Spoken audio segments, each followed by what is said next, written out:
Lou Hamilton of Audible Elegance, Cincinnati, Ohio. Please do take the time to subscribe to our channel and enjoy our website, audibleelegance.com. We have a new special section in it for manufacturer specials, and take a look at our events where we introduce new product to the marketplace. I thought I'd take a moment to cover one of the problems that we encounter now and then. As we sell Riga turntables and others, we occasionally have people who complain about acoustical feedback occurring in their systems. It takes the form of, once they reach a certain volume, that they actually begin to hear a sort of roar out of their speakers. And what you've got going on are the speakers mechanically stimulating the turntable system, and it's a feedback. Now, most turntables that have fixed suspensions, Rigas are fixed, and some of the others we have are also equally fixed. And the problem you get into is, how do you keep that from happening? And tables with that type of suspension are designed to deal with frequencies of essentially 20 hertz and above. The assumption of normal human hearing, and they may stretch down to as little as 7 hertz. The problem becomes is when you're dealing with a very heavy stand or a very heavily loaded stand, the table itself can be light, but it's loaded with a lot of really heavy gear, is that the resonant frequency of that stand goes below 7 cycles. And so it becomes an energy storage unit that takes that below 7 cycle and runs it right through the fixed suspension of the turntable, because the turntable is not designed to deal with it. Now there are different products that are used to try to deal with it. Isoacoustics makes feet to try to deal with it, and in some applications it works extraordinarily well. But my typical approach is, if you can't do a wall shelf, then whatever the turntable is sitting on should be very light and very rigid. The idea being getting that shelf to go into its resonant frequency above 7 cycles. And that way, it actually works as a bandpass filter, and so whatever energy it releases further into the table, feet and such, the table's designed to deal with it, and you don't get that type of feedback loop.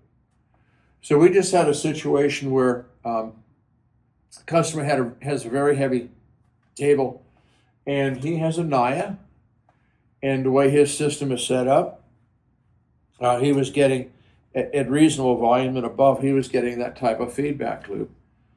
And so I tried to convince him how to do something, and he didn't quite believe me. Actually, he thought I was a nut. Some people think that anyway, and let's not get those rumors started. What I told him to do, because he's in a box business, is to essentially put something as light and as rigid as a sort of pizza box underneath of it, or it could be an Amazon shipping box that would properly fit underneath the feet. And what we're trying to do is an experiment to see what would happen. And what we accomplished is we got rid of 90% of his problem with a cardboard box. So now he understands the concept that what he needs is something light and rigid.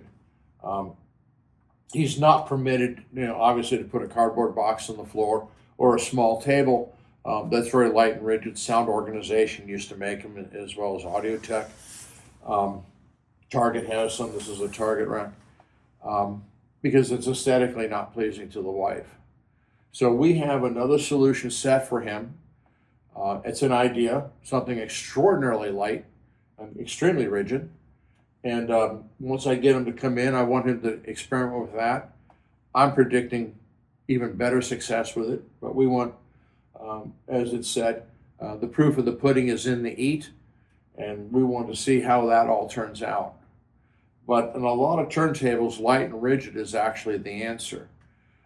There are other tables out there in the market, like VPI and such, that are reliant upon mass and mass absorption.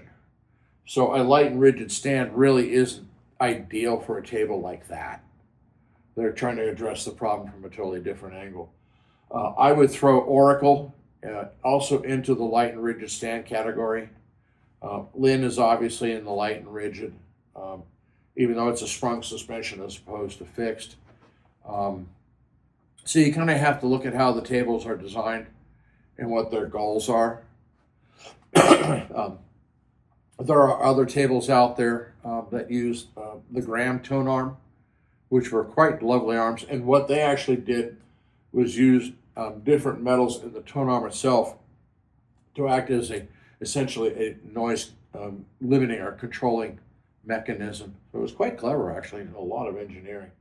I don't know if Graham is still around, but certainly it was a work of engineering for sure that I appreciated. So if you're having problems with turntables, and we're not talking about footfalls and the table bouncing and stuff like that, but we're talking about a sort of howl, as we would call it, or a hum, as you're playing it at appreciable volume, then what you've got is a mechanical feedback system going on. Now, those people who have their systems in the basement and on concrete, you're likely never to have that problem.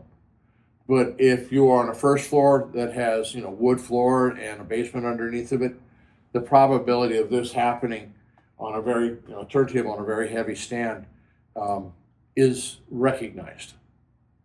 So those people who have those type of problems, you're more than welcome to write me at lou@audibleelegance.com. Or you can respond through the YouTube channel, and I'll try to come up with some ideas for you to try. And then from that point on, we can get into more serious, okay, this is what we do now. But we do have a few little tools to use that cost you nothing, that you have in your house already, or if not, it's probably in somebody's dumpster, to try, so we can try to figure out exactly mechanically what is happening. And there we are.